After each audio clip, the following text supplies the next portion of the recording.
Ce mardi, les terrasses et les dortoirs étaient encore vides à quelques heures d'une première ouverture attendue. Les nouveaux propriétaires, Nicolas, Julie et Lénie, 6 ans et demi, peaufinent les derniers préparatifs. Leur refuge, perché à 2000 mètres d'altitude, proche de la station des saisies, accueillera randonneurs et autres visiteurs.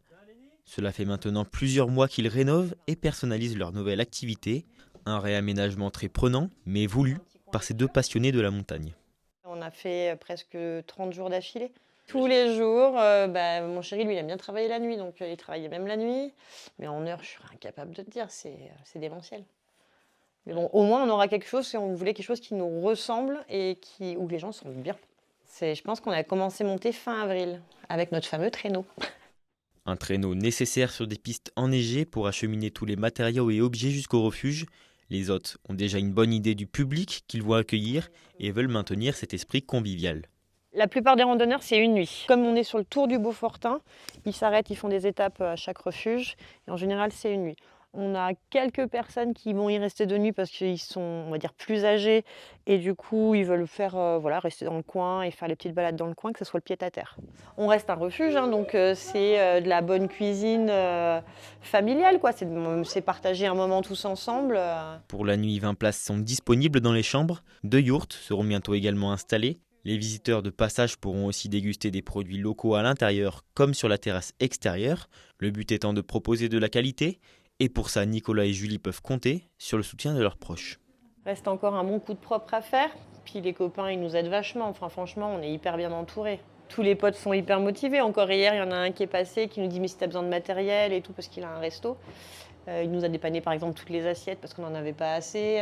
Il nous donne des petits tips aussi. Enfin, franchement, on a une super équipe derrière nous, quoi.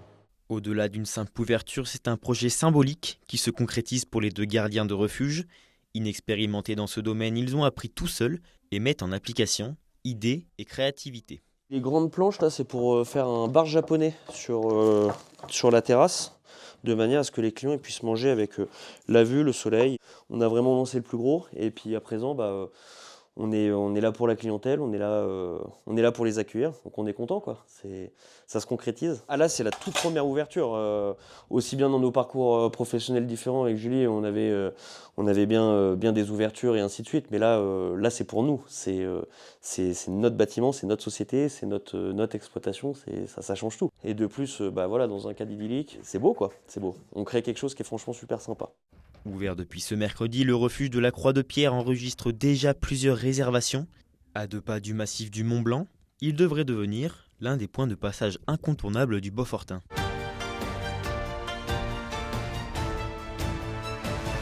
À Fontaine, la mairie lance une opération inédite pour lutter contre le trafic de drogue, l'occupation citoyenne.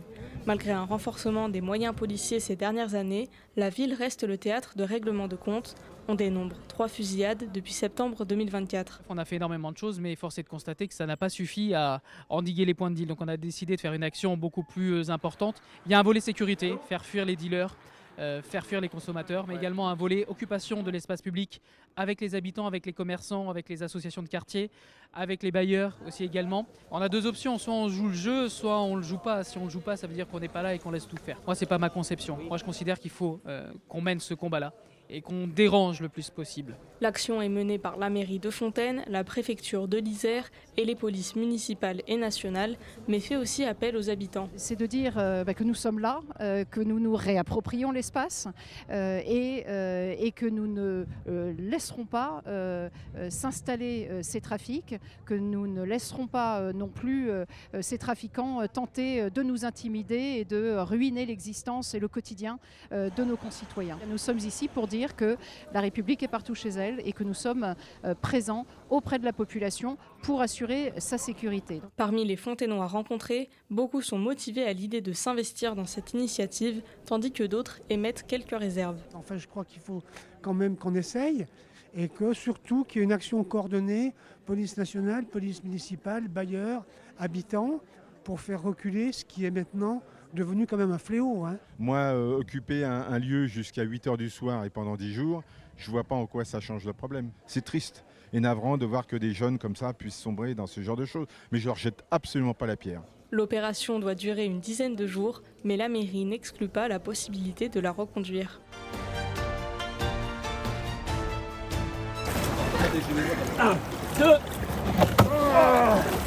Un coffre, rouillé, qui semble avoir passé un bon moment dans l'eau.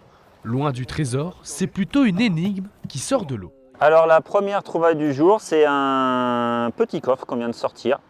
Voilà, on a un peu bataillé à le sortir, là on était coincé sur les cailloux. Mais finalement avec l'aide de tout le monde, on a pu le sortir. Voilà, on a un petit peu transpiré, mais on est bien content de cette première trouvaille. Bon, on a aussi envie de trouver le trésor, hein, bien sûr, hein, comme tout le monde. Derrière la surprise et la sensation d'être un véritable Indiana Jones, il y a un vrai engagement. Pour le président de l'association, cette pratique, c'est bien plus qu'un hobby. Alors, on est content de l'avoir sorti, mais on n'est pas forcément content vis-à-vis de ce que les gens jettent, quoi. Alors autant ça, des choses comme ça, c'est certainement suite à des cambriolages, des choses comme ça. Mais il y a aussi, des gens un peu plus mal intentionnés, moins précautionneux de la nature. Un passe-temps qui depuis 1 an occupe ces passionnés ligériens en association, les dépollueurs des crassiers.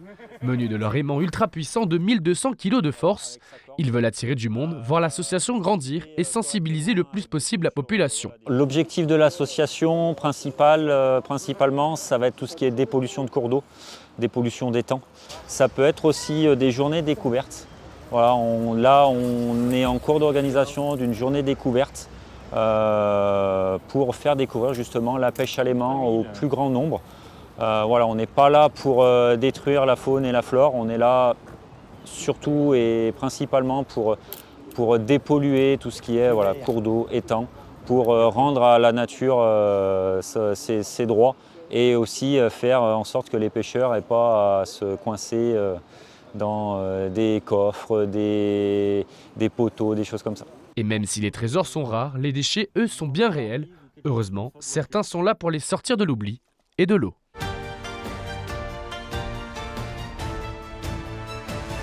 Ils étaient 200 élèves de première et de terminale des filières SI et STI 2D à s'affronter à Minatech lors de la 16e édition des Olympiades des sciences de l'ingénieur.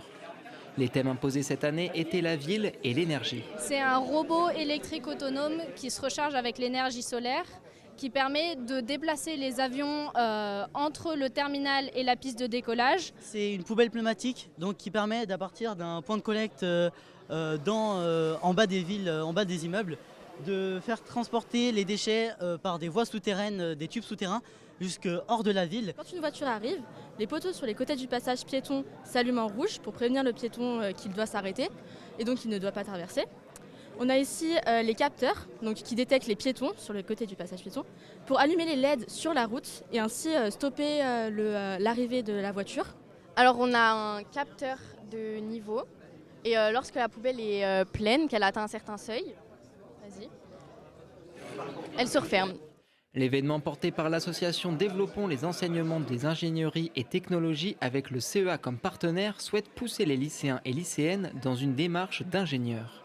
Ils sont évalués à la fois sur leur démarche d'ingénieur, c'est-à-dire à partir de la problématique, je définis un cahier des charges, je développe un prototype à la fois virtuel et réel, je fais de l'expérimentation pour vérifier que les performances obtenues répondent au cahier des charges. Pour enfin répondre aux questions du jury, composé de chercheurs et d'ingénieurs en poste. On a une attention toute particulière pour, dans ce jury, avoir une représentation féminine, de manière à ce que les élèves puissent se projeter dans des carrières et montrer aux jeunes filles qu'elles peuvent tout à fait oser se lancer sur ces thématiques. Malgré cela, le taux de profil féminin dans les filières scientifiques a chuté, notamment depuis la réforme du bac de 2019. Le collectif Maths et Sciences a noté qu'entre 2019 et 2021, en classe de terminale, le nombre de filles avec un profil scientifique a connu une baisse de 28%. Le concours n'y échappe malheureusement pas. Et cette finale académique vise à départager les meilleurs projets présentés au cours de la journée. Puis on va qualifier 3 équipes, 2 équipes de terminale et une équipe de première, qui vont monter à Paris pour la finale nationale qui se déroulera à la Cité des Sciences, au lieu de prestigieux à Paris. J'espère bien qu'une équipe de l'Académie de Grenoble remportera un prix lors de cette finale nationale. L'avenir le dira.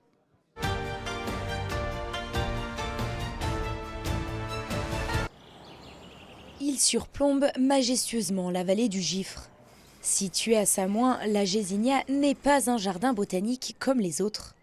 Ici, les végétaux se fondent sans difficulté dans le paysage montagnard. Les plantes qui s'y trouvent sont intégrées dans un environnement naturel et non bien cadré comme les jardins botaniques qu'on voit en ville. Donc l'avantage de ce jardin-là, et c'était dans la volonté de Marie-Louise, c'est d'avoir un jardin qui est le parfait reflet de la nature et on retrouve une collection intéressante de plantes végétales vivantes qui est notamment à préserver.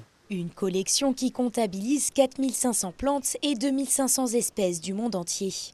Le tout réparti sur près de 4 hectares en pente. Et cet écrin floral typique des montagnes demande bien sûr une attention de tous les jours. En début de saison, quand on arrive, en fait, on nettoie tous les massifs. Donc on enlève les mauvaises herbes, tout ce qui dépasse un peu, tout ce qui est herbes sèches, branches sèches. Et puis après, ça permet de faire un point et de savoir éventuellement si on a des places où on peut replanter des choses, puisque ça fait partie aussi de notre job. Mais cet entretien ne se limite pas uniquement au désherbage. Dans le laboratoire scientifique du jardin, c'est aussi tout un travail d'inventaire et de classification qui est mené à l'année. Car ici se cache une collection de 20 000 herbiers recensant les plantes des Savoies et des Alpes depuis la création du lieu en 1906. Par exemple, voici l'herbier sur l'Eryngium alpinum. C'est un Eryngium qui a été prélevé à Sixte, fer à cheval, juste à côté, à 1000 mètres d'altitude, le 6 août 1955. La particularité de cet Eryngium, c'est qu'il a encore sa couleur bleue. Il a été prélevé en 1955, ça fait plus de 70 ans. L'Eryngium alpinum, le chardon bleu des Alpes, est une espèce en voie de protection. Donc c'est pour ça qu'il est en liste rouge en critères quasi menacés. Déjà classé jardin remarquable depuis 2006, ce patrimoine naturel fait aujourd'hui l'objet d'une demande de classification au titre des monuments historiques.